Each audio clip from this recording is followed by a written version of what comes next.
Kemudian setelah tersangka baru melakukan penggeledahan, mendramatisir, menggeledah rumahnya Mas Hasto. Ternyata yang didapat hanya flash disk kecil sama buku catatan kecil yang kemudian mereka masukkan ke dalam sebuah koper besar, seakan-akan mereka mengambil hal yang banyak dari rumahnya Mas Hasto Kristianto. Ya. Jadi kami melihat bahwa di situ KPK tidak memiliki etikat yang baik untuk menghormati proses pra-peradilan. Acara ini dipersembahkan oleh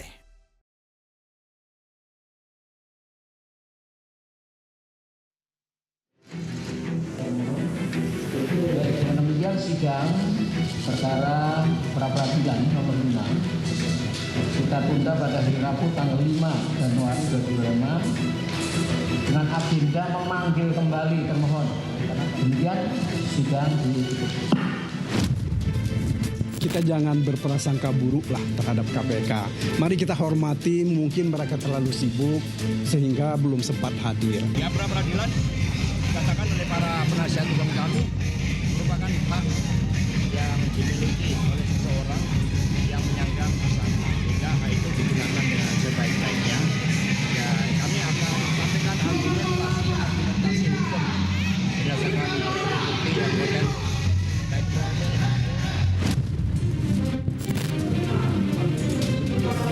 Kami semuanya optimis, kami yakin ya, kami sudah mempersiapkan segala sesuatunya. Kita punya tim gitu, ibarat kata ini pembuktian secara formil kita sudah siapkan.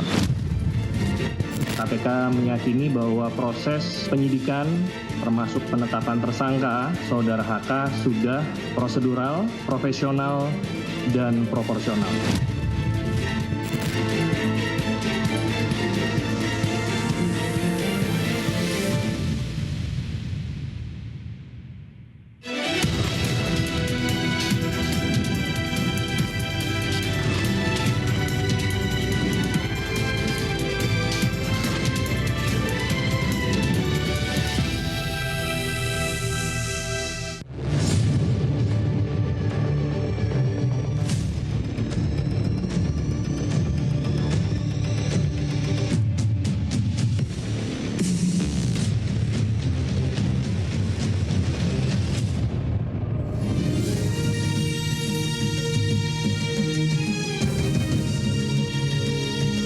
Disiarkan langsung dari studio MNC Conference Hall iNews Tower Jakarta.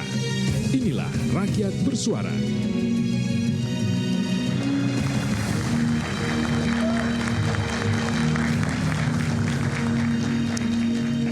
Sidang perdana pra-peradilan Hasto Kristianto hari ini ditunda. Penundaan lantaran KPK tidak hadir.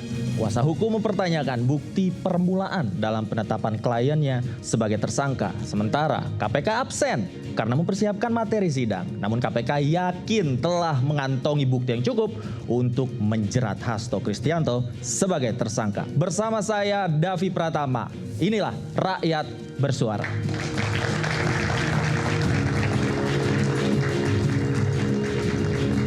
Seperti biasa, pemirsa, saya langsung undang ke panggung Rakyat Bersuara. Yang pertama ada Mas Guntur Romli, politisi PDI Perjuangan.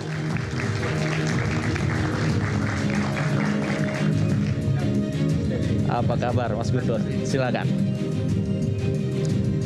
Berikutnya hadir pula di panggung Rakyat Bersuara ada Inang Irma Huta Barat, politisi.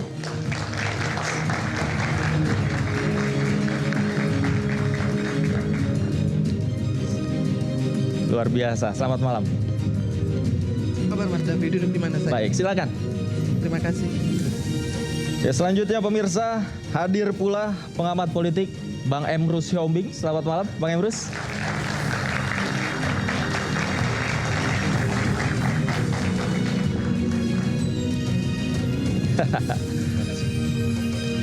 Silakan, Bang Emrus. Terima kasih. Selanjutnya saya undang kembali ada ex-penyidik KPK Mas Yudi Purnomo. Silakan naik ke atas panggung, Mas Yudi.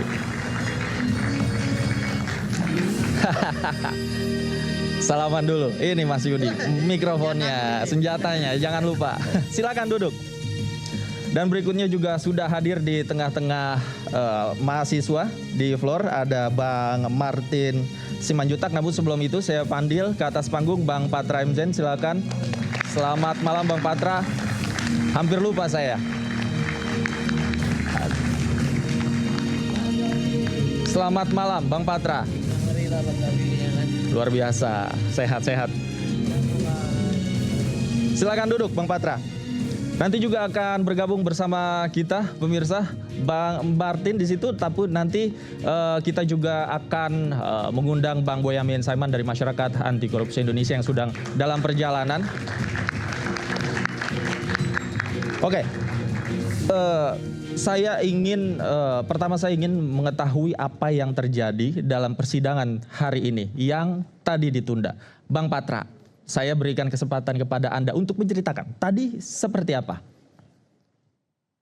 Terima kasih Bang Davi atas kesempatannya. Jadi sesuai dengan relas panggilan sidang untuk sidang perdana permohonan pra peradilan itu semestinya hari ini. Kami hadir pagi, lalu tepat pukul 10 waktu Indonesia bagian Barat, sidang dibuka dan tentu saja hakim meminta legal standing, lalu kami sampaikan surat kuasa dan juga dokumen untuk untuk permohonannya. Nah pada hari itu, pada tadi pagi, ya, Pak Hakim juga menyampaikan ada surat permohonan dari pihak KPK yang memohon penundaan selama 3 minggu. Kebetulan saya yang ke depan membaca surat permohonannya. Nah permohonannya ini 3 minggu, tetapi Pak Hakim menunda sampai tanggal 5 Februari itu. Anda kecewa? Gimana tanggapan Anda tentang alasan yang diberikan oleh KPK? Ya kalau nggak datang aja, nggak usah pakai alasan kan gitu. Alasannya mempersiapkan berkas katanya, masih ada yang belum siap. Ya nanti kan tanggal 5 dipanggil kan, di sidang diminta hadir lagi kan. Oke. Saya ke Mas Yudi. Mas Yudi, penundaan dengan alasan mempersiapkan berkas, kemudian mempersiapkan administrasi dan lain sebagainya. Tanggapan Anda? Ya saya pikir ini kan bagi saya di KPK yang berpengalaman ya, ketika ada tersangka yang melakukan pra peradilan memang lebih ke masalah teknis ya. Bahwa nanti kan yang maju ke sidang itu kan bukan langsung penyidiknya yang sudah memahami perkaranya dari A sampai Z, tetapi dari teman-teman yang ada di Biro Hukum yang diberikan kuasa oleh pimpinan KPK, di mana tentu ya saya melihat ya KPK saya pikir ya agak serius ya dalam menangani kasus ini ya, bagaimana mereka sebenarnya meminta penundaan waktu 3 minggu, tetapi ya hakim hanya memperbolehkan ataupun mengabulkan hanya 2 minggu. Artinya di 5 Februari. Saya pikir mungkin permohonan dari pihak Pak Hasto itu banyak ya, itu yang pertama. Kemudian yang kedua, memang banyak hal yang harus dilengkapi ya dalam sisi administratif ya. Yang pertama itu kan terkait dengan alat-alat bukti ya, kemudian barang bukti yang nanti akan dilegalisir ya, termasuk BAP yang digunakan oleh KPK ketika menetapkan Pak Hasto sebagai tersangka, sebagai keterangan saksi gitu kan. Tapi gini Mas, kemudian juga tentu penyidik akan menjelaskan kepada teman-teman di Biro Hukum terkait dengan perkara ini. Jadi saya pikir ketika hakim pun ya mengabulkan ya sama seperti Bang Patra ya kita tunggu saja di tanggal 5 Februari seperti apa jawaban dari pemohon, karena saat termohon ya, karena saat ini ya kita pun juga belum bisa membahas terlalu dalam ya, karena dari pemohon pun belum membacakan permohonannya. Kalau sudah membacakan kita bisa melihat nih celah-celah apa yang akan digunakan atau yang bisa dilakukan oleh KPK untuk memperkuat keyakinan supaya permohonan dari Pak Hasto itu ditolak dan KPK bisa menang. Seperti itu. Oke, tapi pertanyaannya kemudian begini, bukankah KPK telah mengantongi bukti begitu kan? KPK kan yakin sudah ada bukti permulaan. Kemudian masyarakat juga bertanya, apakah butuh waktu selama itu untuk mempersiapkan kemudian hadir di sidang pra peradilan? Ya kalau bagi saya memang itu yang harus disiapkan oleh KPK. Tadi saya sampaikan bahwa nanti yang maju kan bukan penyidik KPK-nya.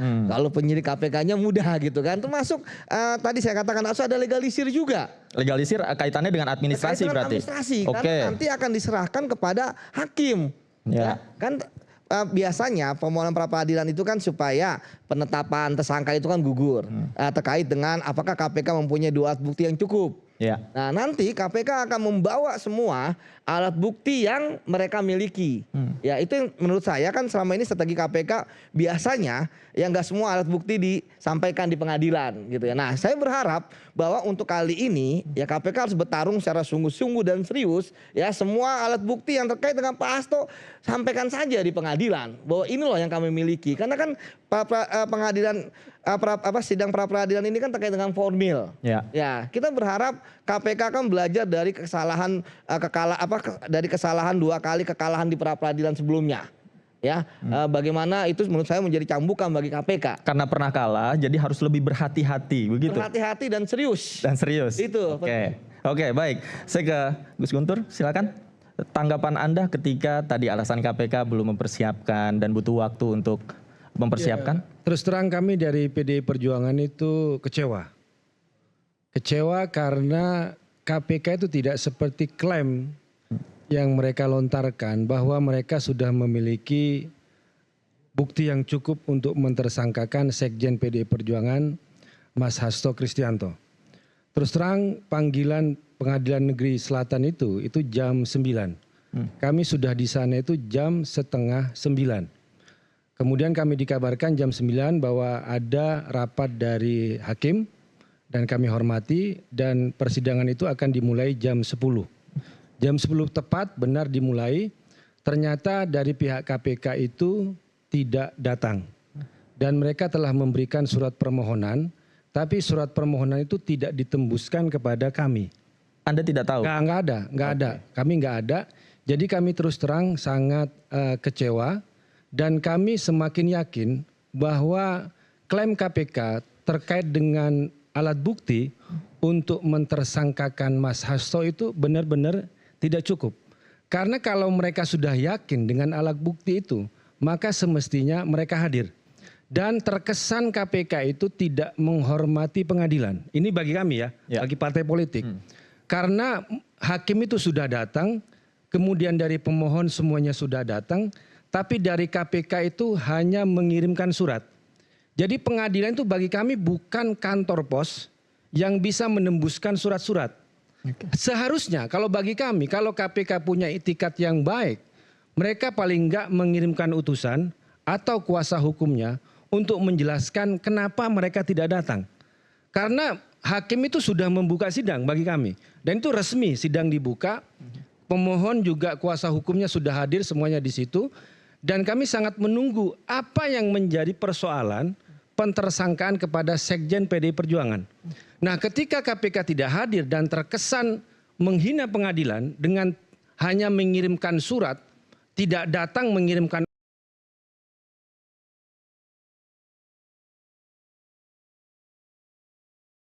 sidang waktu itu, jadi terkesan kami melihat KPK bermain-main dengan proses persidangan ini, maka kami semakin tidak yakin bahwa KPK itu punya bukti. Kalau benar KPK punya bukti untuk mentersangkakan Sekjen PDI Perjuangan Mas Hasto Kristianto, paling enggak mereka datang.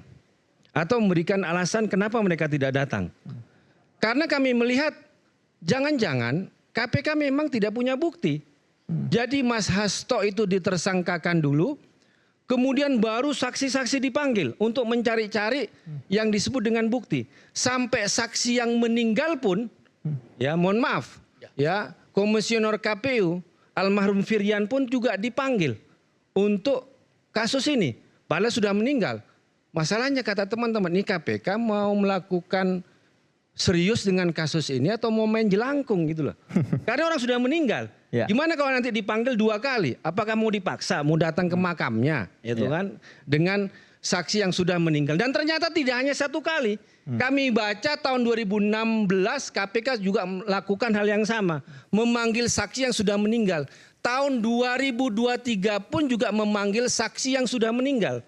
Jadi kami lihat kayaknya KPK memang mengada-ngada mentersangkakan Mas Hasto, Sekjen PDI Perjuangan. Kemudian setelah tersangka baru melakukan penggeledahan, mendramatisir, menggeledah rumahnya Mas Hasto.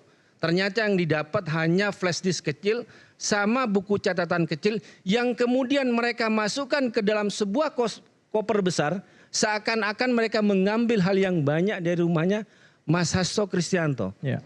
Jadi kami melihat bahwa di situ KPK tidak memiliki etikat yang baik untuk menghormati proses pra-peradilan.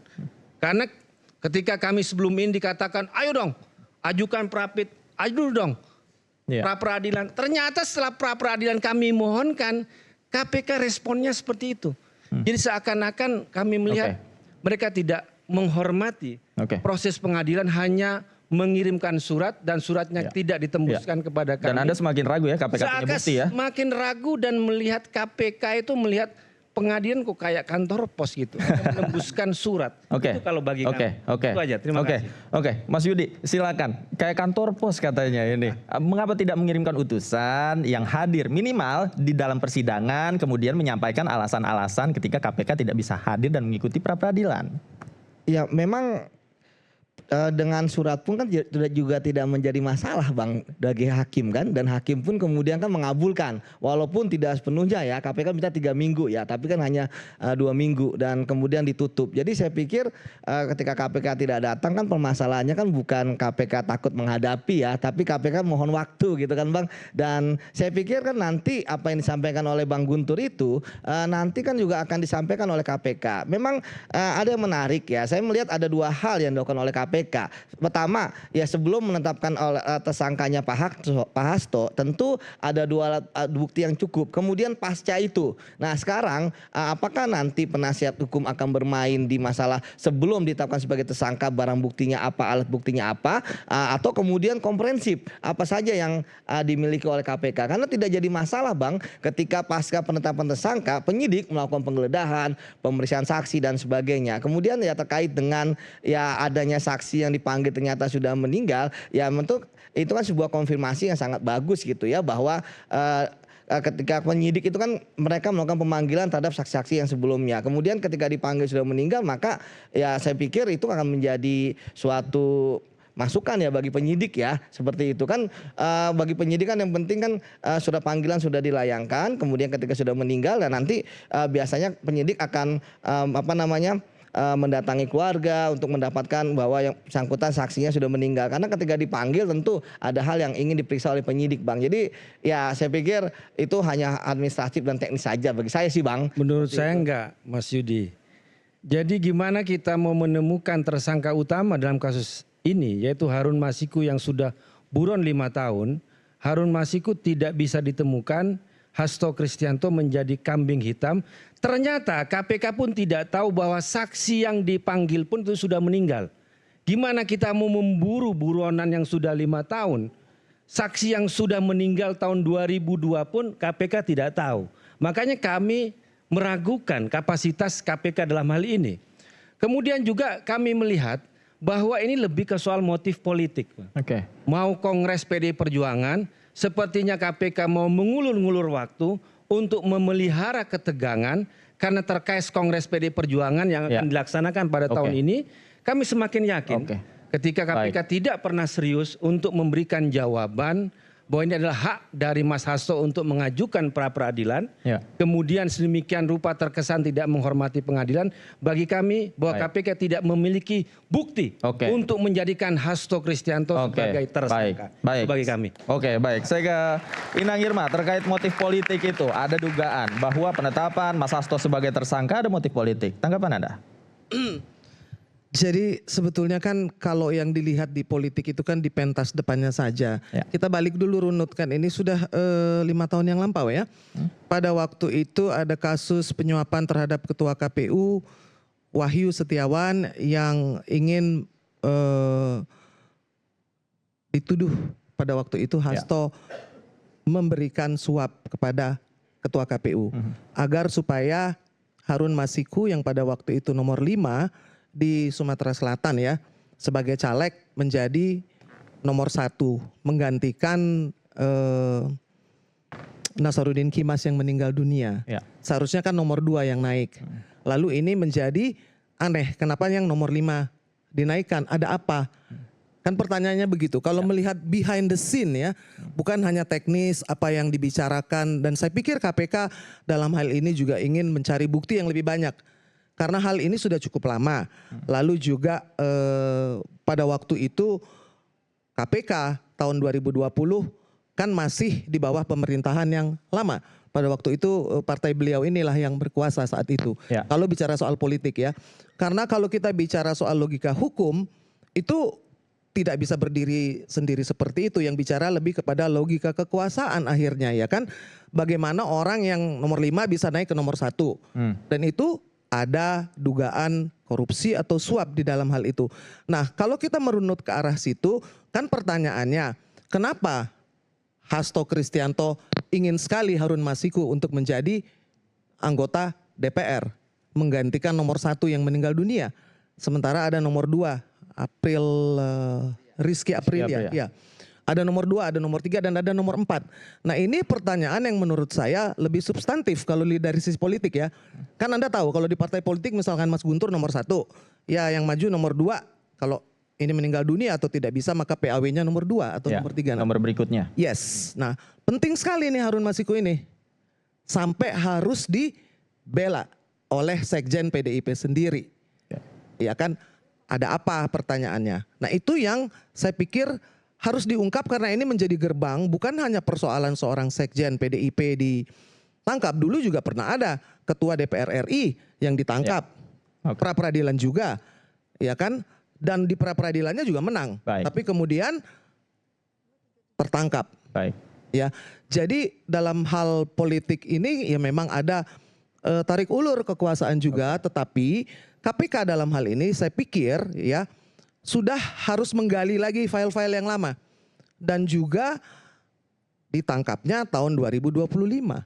Peristiwanya kan 5 tahun yang lampau. Dan ini terlalu lama untuk sebuah proses hukum yang sebetulnya sederhana. Jadi kan pertanyaannya kenapa sih Harun Masiku ini bisa menghilang di Republik ini, katanya keluar negeri lalu pulang lagi, dan selalu di situ disebut bahwa memang Sekjen PDIP adalah orang yang mati-matian ingin mendukung dan membela. Kan pertanyaannya why? Baik. Ada apa di belakang itu? Kalau itu soal politik gitu loh. Baik. Nanti kita lanjutkan. Berhenti sampai di why. Mengapa? Nanti kita berikan kesempatan Guntur untuk menjawab. Pemirsa, isu hangat kadang bikin penat. Apalagi kalau kita tidak bisa mencerna dengan cermat. Jangan lupa secangkir kopi hangat yang nikmat untuk menemani kebersamaan dalam program Rakyat Bersuara bersama saya, Davi Pratama. Kita kembali usai jeda.